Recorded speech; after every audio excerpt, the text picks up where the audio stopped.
Hello students, let's start part 4 of the chapter Towns, Traders and Craftspersons. This is the fourth part of this chapter and today we'll start the topic a closer look Hampi, Masulipatnam and Surat. First of all about Hampi, the architectural splendor of Hampi. Especially this is belonging to Vijayanagara architecture. Vijayanagara architecture. If we see the architectural feature of Vijayanagara Empire, that was founded in 1336. You have to remember, dear students, Vijayanagara Empire was founded in 1336 with the Sangamas dynasty. In 1336, Harihar I and Bukka. Harihar I and Bukka, this empire was set up. Harihar and Bukka were originally feudatories of Kaktiyas.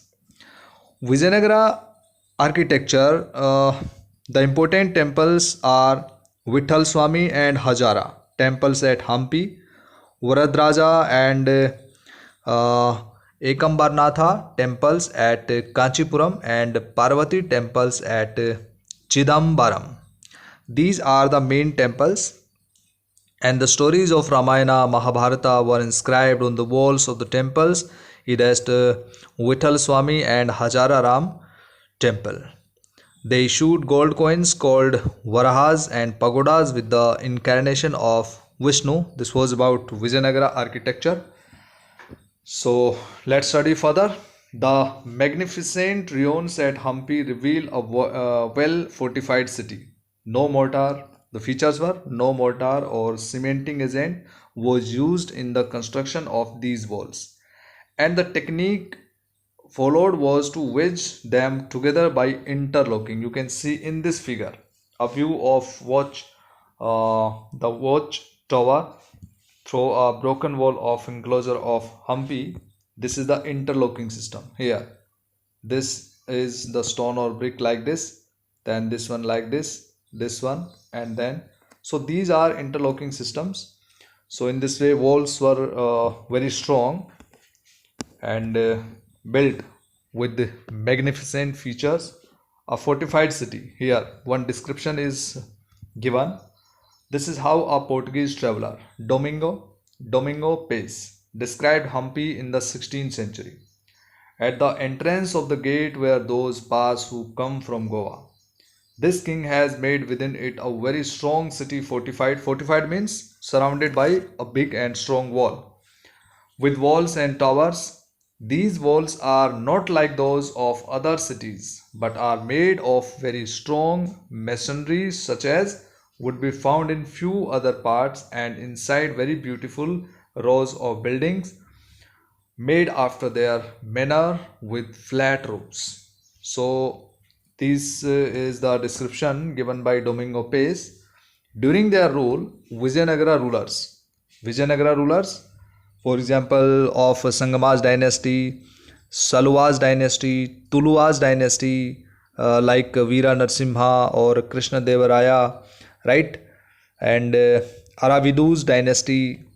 So these all the rulers took keen interest in building tanks and canals. The Anantraj Sagar tank was built with 1.37 km long earthen dam across the Maldevi river. Across Maldevi river, you have to remember this data. The Anantraj Sagar tank situated on Maldevi river.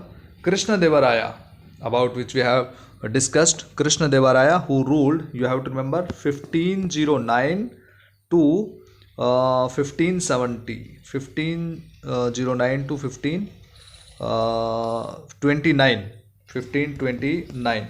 So this was the 20 years tenure or 20 years duration of rule by Krishna Devaraya.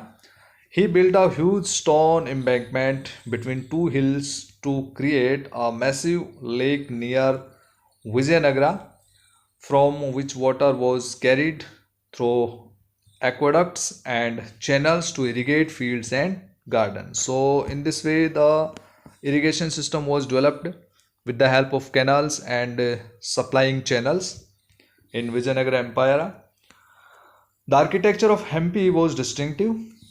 In what manners? The buildings in royal complex had splendid arcs, domes, and pillared halls with niches for holding sculptures. So these were the main features of architecture of specially Hampi. They also had well planned orchards and pleasure gardens with sculptural motifs such as lotus and corbels. These things were built in its heyday in the 15th 16th centuries. Hampi bustled with commercial and cultural activities. It means Hampi became very important center for commercial activities, trading activities, and as well as cultural activities. For example, Muslim merchants, chettiars means chettis, and agents of European traders such as Portuguese thronged the market of Hampi. It was full of these kinds of activities and with different traders. Here you can see stone chariot Vithala temple Hampi in this figure. Temples were the hub of cultural activities, and Devadasis, who were Devadasis, they were female dancers. In temples, they used to dance and perform before the deity, royalty, and masses in the many pillared halls in the Virupaksha. Virupaksha means a form of Shiva, right? Virupaksha temple. The Mahanavami festival, known today as Navaratri in the south, was one of the most important festivals celebrated at Hampi. So these were the different features of the architecture and what kind of activities were performed in the temples. You have understood. Archaeologists have found the Mahanavami platform where the king received guests and accepted tribute from subordinate chiefs. Subordinate chiefs, they used to help the king in governing the country or in ruling the country or the state. From here, he also watched dance and music performances as well as wrestling bouts. So these kinds of luxurious activities were performed for the kings and the royal people. Hampi fell into ruin following the defeat of Vijayanagara in 1565. In 1565, when the combined sultans of rulers of Golconda, Bijapur, Ahmednagar, Berar, and Bidar, they defeated Vijayanagara Empire, and in Battle of Talikota in 1565, you have to note down 1565, the Battle of Talikota. Battle of Talikota, right? In this battle, it was between alliance of Ahmednagar, Bijapur, Golconda, Bidar, Berar on one side and Sadasiv on the other side. So Sadasiva was defeated, right? So you can understand about Hampi. So dear student, this was about Hampi. Now we'll discuss about gateway to the west, Surat. Surat is known as gateway to the west. Why it was also called Emporium. What is Emporium? Is a place where goods from diverse production centers are bought and sold. Means from different areas the goods are carried and they are bought and sold by the traders. So that place is known as Emporium. So Surat was known as Emporium of Western trade during the Mughal period along with Cambay. Cambay means at this time it is known as Khambat in Gujarat, and somewhat later Ahmedabad. Surat was the gateway for trade with West Asia via Gulf of Hormuz. Surat had also been called the gate to Mecca because many pilgrim ships set sail from here. Because of the location of Surat, right? It connected India to the Western Asia via Gulf of Hormuz, and different kinds of traders from different areas used to come here and for trade. The city was cosmopolitan and people of all castes, creeds lived there. Different kinds of people used to live there in Surat in the 17th century.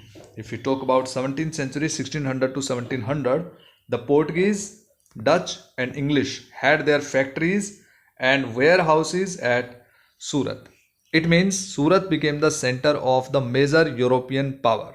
Dear students, you have to remember, major European powers set up their factories. Factories were not like industries. Understand? Factories were the main centers of the traders from Europe, like Portuguese, Dutch and English. Later, French also came. According to the English chronicler Ovington, who wrote an account of the port in 1689, he wrote, on average, 100 ships of different countries could be found anchored at the port at any given time. Means any time if you see in Surat at port, so on average 100 ships of different countries found, right, anchored at the port at any given time. So there were also several retail and wholesale shops. What were there? Retail and wholesale shops selling cotton textiles, because it was also the major center of cotton textile. The textiles of Surat were famous for their gold lace borders, that is called jari, gold lace border, and had a market in West Asia, Africa and Europe. So you also have to remember that textiles of Surat famous in West Asia, Africa and Europe with gold lace border, that is called jari. The state built numerous rest houses to take care of the needs of people from all over the world who came to the city. From the traders from the far areas, these kinds of settlements were there and arrangements were there. So there were magnificent buildings and innumerable pleasure parks. The Kathiawar Seths or Mahajans, money changers, had huge banking houses at Surat. It is noteworthy that the Surat hundis were honored in the far off markets of Cairo in Egypt. Cairo, situated in Egypt, Basra in Iraq and Antwerp in Belgium. Here also the hundis from Gujarat were very famous and were honored. Clear? Hundi means it is a note, a recording, not recording a deposit made by a person. The amount deposited can be claimed in the another place by presenting the record of the deposit. Clear? Like check. Understand? You can take the example of check. So this kind of thing was there, not recording a deposit, that was known as hundi, and these kinds of hundis from Surat could be used or could be honored in Egypt, Iraq and Belgium. However, Surat began to decline towards the end of the 17th century. Why? Because of the control over the trade was changed, right? So controlling powers were changed. Now the control was in hands of the British, and British set up their new centers in Bombay, that at that time Bombay and Calcutta. Understand? Bombay and Calcutta. So in this way Surat, Machilipatnam and old trading centers declined along with Surat. So this was because of many factors, the loss of markets and productivity, because of the decline of Mughal Empire, the one cause was there. Control of the sea routes by the Portuguese and competition from Bombay, present day Mumbai, where the English East India Company shifted its headquarters in 1668. So you have to also remember that East India Company, it means Britishers, set up their headquarters in Bombay in 1668, and today Surat is a bustling commercial center, no doubt. But this was the story of Surat. I hope that you understood about Surat and Hampi. In the next video, we'll study about Machilipatnam and other rest of the topics of this chapter. Thank you. Have a nice day.